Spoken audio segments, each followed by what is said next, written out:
One of the first things we do, we always, before we do anything and touch any meds at all, we want to make sure we wash our hands, because we don't want to bring germs around their medications, because people are either going to take them by mouth, or you're going to do, and this area here, we're going to do PO meds, which is by mouth meds, and we're going to do NG tube meds.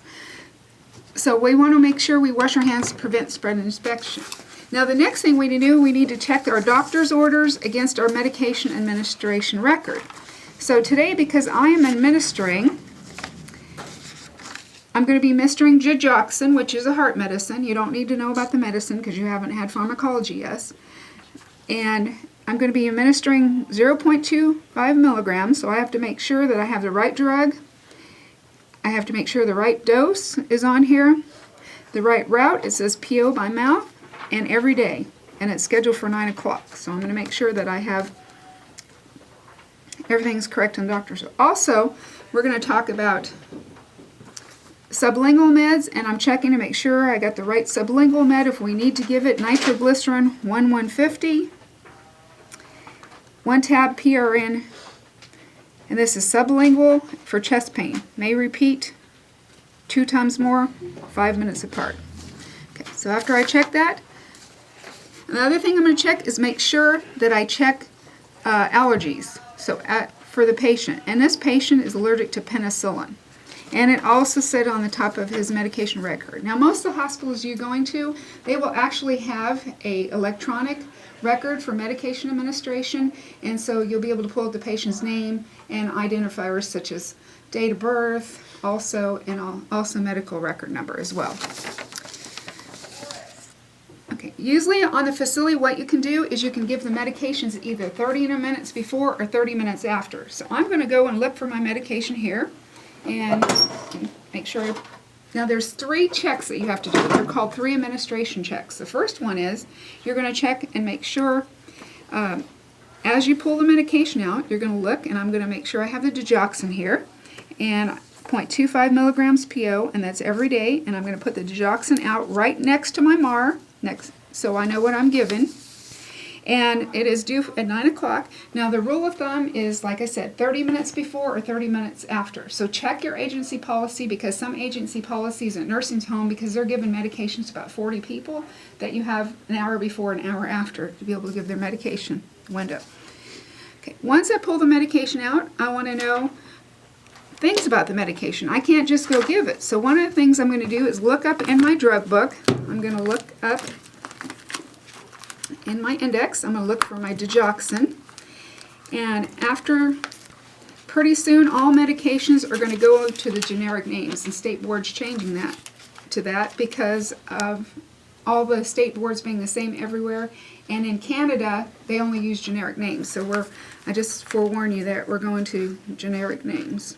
So digoxin, it's indicated for treatment. Our patient has congestive heart failure, so it's in treatment of congestive heart failure, so I want the indication that's for my patient. They list several, but you want to take out the most important thing. Also, we want to know that the drug's action besides what it does, indication. So the action, it says it increases the force of contraction of the heart and prolongs the AV node, which you know what the SA fires to the AV node and out through the electrical system of the heart. So we also want to know what the therapeutic effect is, and by that increases the cardiac output.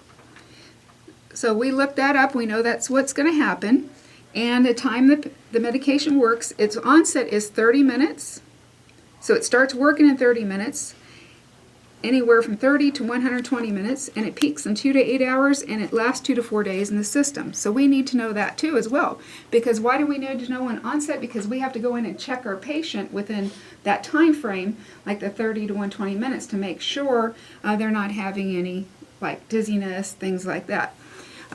We also want to know side effects. Now in your drug book, the side effects are usually listed. The most important ones are italicized or underlined and stuff. So that anything underlines, italicized is important for you to write down. Because every drug pretty much essentially can cause nausea and vomiting and diarrhea.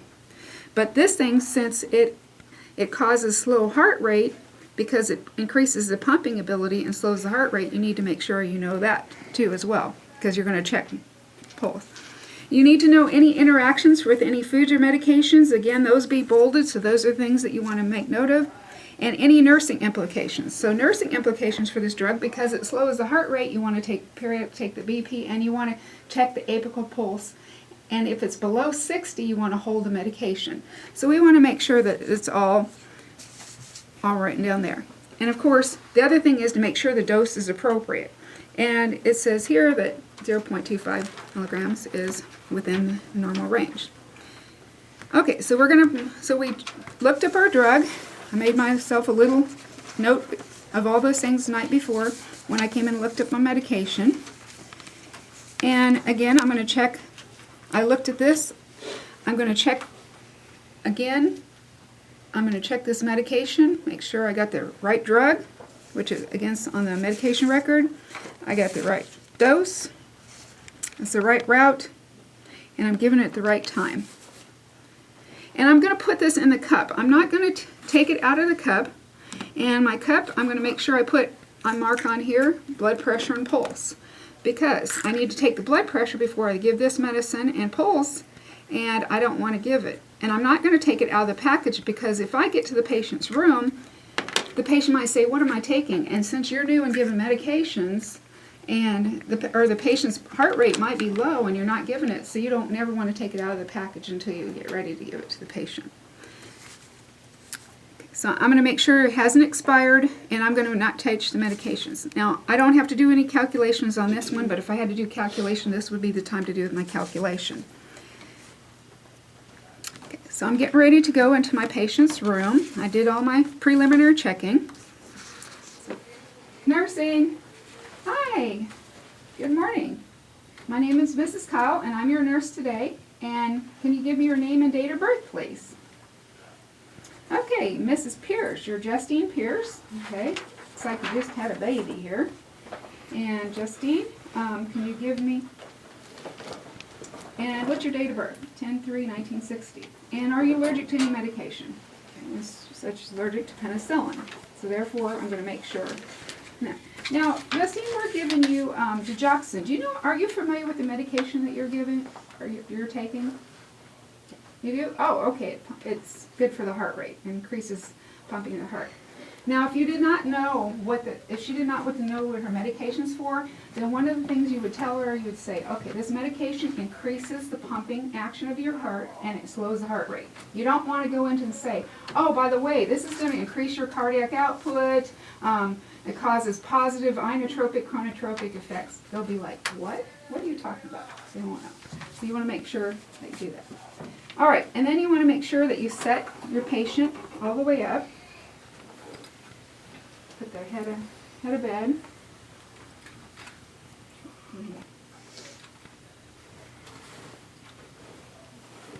The box over there.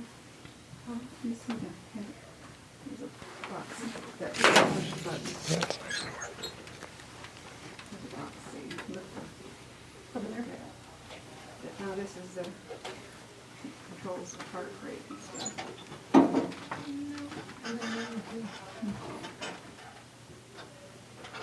Okay, let me see, what did they do with that?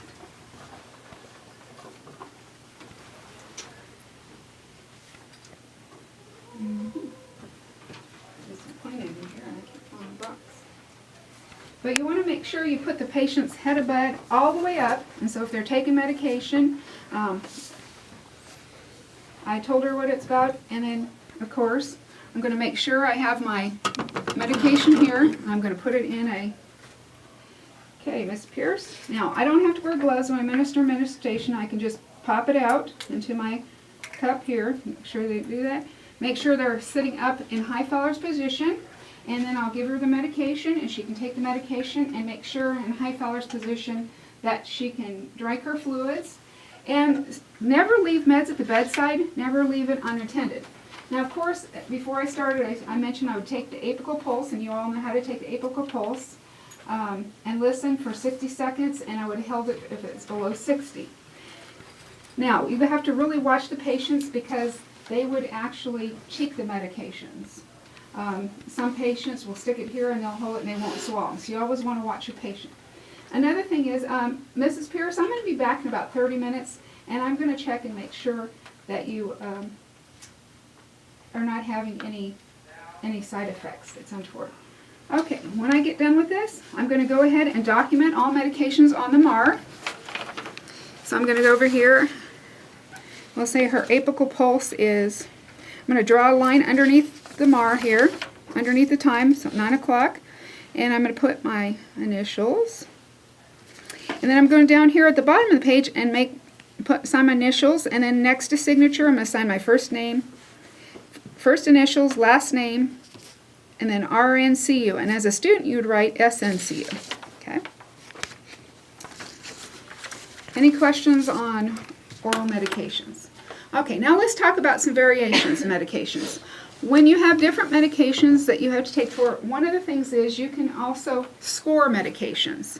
So if you need to score your medications, you want to make sure, if they're scored, you have to cut them in half. There's these are called pill cutters.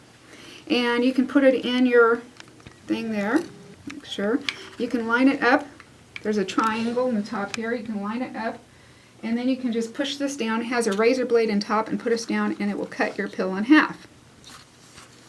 And so after you cut the pills, then you want to just make sure you pop them in to the up here.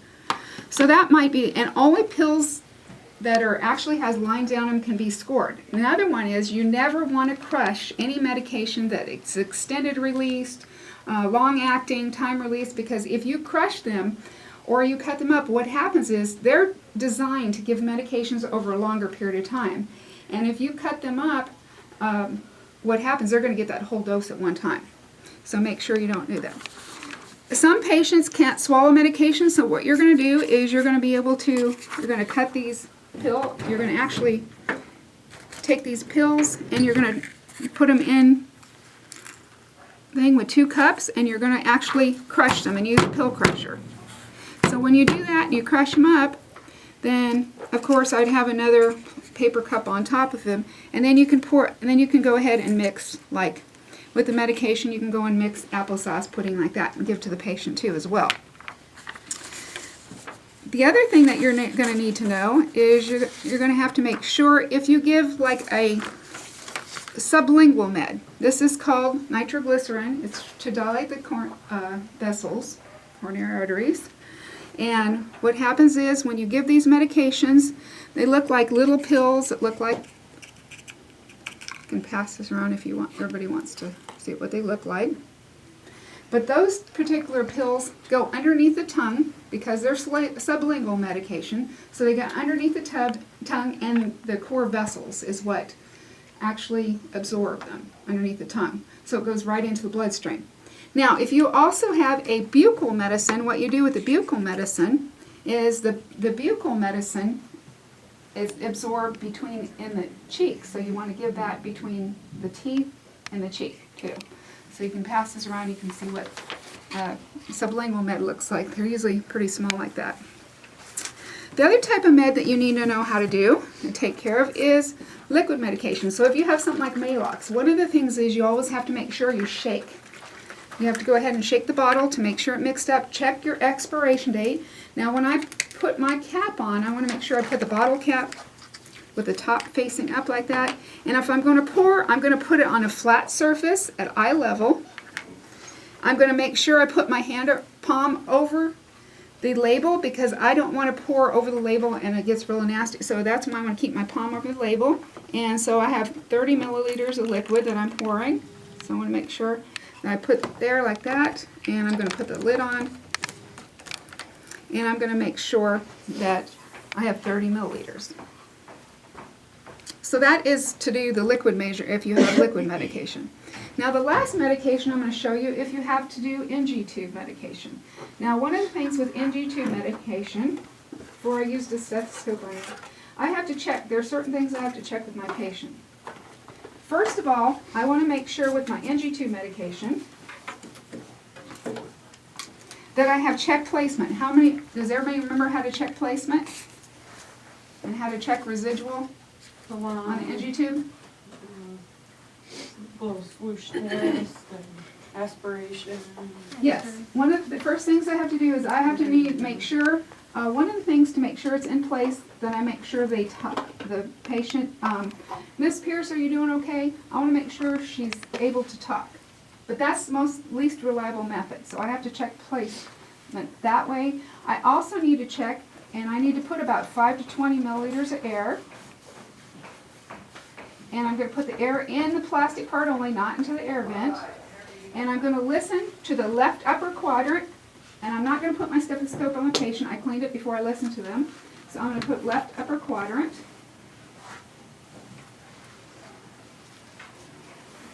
And I will not expose my patient. And so as I put air in this, I should hear a swishing sound. So that means it's in place. That's another method, but it's also not reliable.